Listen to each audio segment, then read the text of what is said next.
So guys, we are back with another This Week in Destiny breakdown. This time we get a look at Pantheon, which starts on April 30th. We get some changes here to the HUD coming in the final shape, as well as some information on weapon rotations coming with the final shape as well. We'll jump into all the details here as usual, but before we do, as always, if you're going to enjoy the video, be sure to leave a like and hit that subscribe button if you haven't done so already, as it's free to do and really does help me out here a ton.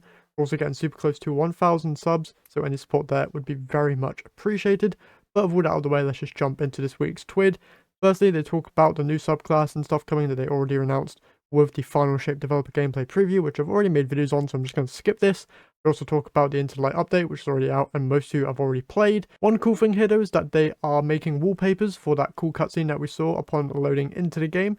So you can get all of these wallpapers, which actually look really cool. I'm really a fan of this bottom one here. This looks really, really cool, and I probably will end up using this as an actual wallpaper.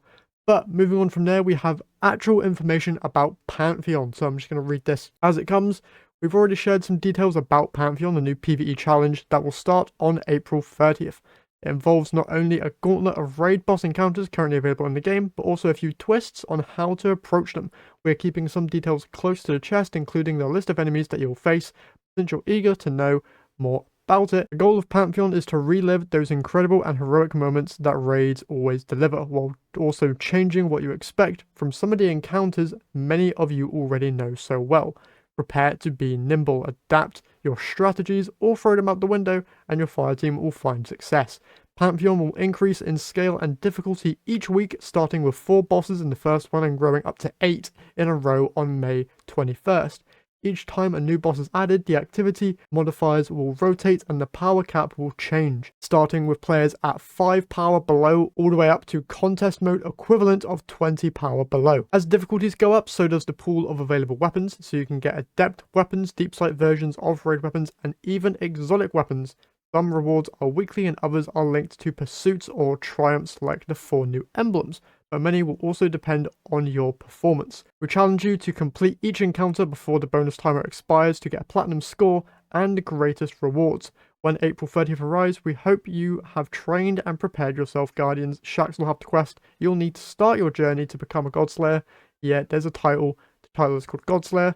Looks really, really cool. And yeah, that's it for the Pantheon news. Next up, they talk about the player HUD updates that we got a little tease about inside of the gameplay reveal for the final shape. They basically just go over all the changes, so they have new buff channels called Critical Info channel in the top center underneath your health bar. Then you also have the weapon channel above your super meter. So just zooming in here, you can see that most important stuff is going to be just below your health bar, so stuff like unstable light, and then all of your weapon related stuff is going to be just above where your weapons are like shown, which is a very nice way of changing it. They go into more detail here about how critical info works. So stuff like raid mechanics that are really, really important will be shown there, and only 2 of those will be shown at a time during their like lifespan or something. Weapons, you've got 2 slots here for weapon perks just above your class. Little preview here with all your abilities and weapons.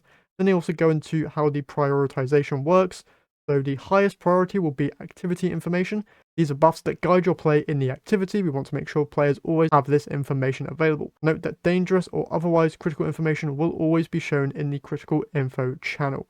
Second to second gameplay choices is next. These are buffs that are required to play your build effectively, such as armor charge or ability cooldowns like Tangle cooldown. Next up is short to medium term gameplay choices like subclass verbs, so amplified, radiant, that stuff, weapon damage buffs, or temporary ability bonuses such as those from aspects and fragments are prioritized this way. And then at the bottom of the list you have passive buffs useful for learning or confirming intuition. Includes ability regeneration buffs and temporary stat boosting buffs. They've also updated how some of the icons look for certain abilities, so you can see that for solar buffing, you can see it's green with a big arrow pointing upwards, and for a solar debuff it's downwards.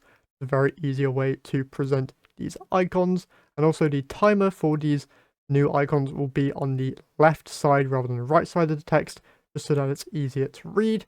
And they also state that this is work in development, so stuff can be changed once people actually get their hands on it and can playtest it. Finally here they talk about weapons rotating out on June 4th. So in terms of Trials weapons, the Unexpected Reassurance Glaive is out of rotation alongside the Cataphract Grenade Launcher, the Messenger, and the Igneous Hammer, so best of luck in getting any of those rolls before they are gone.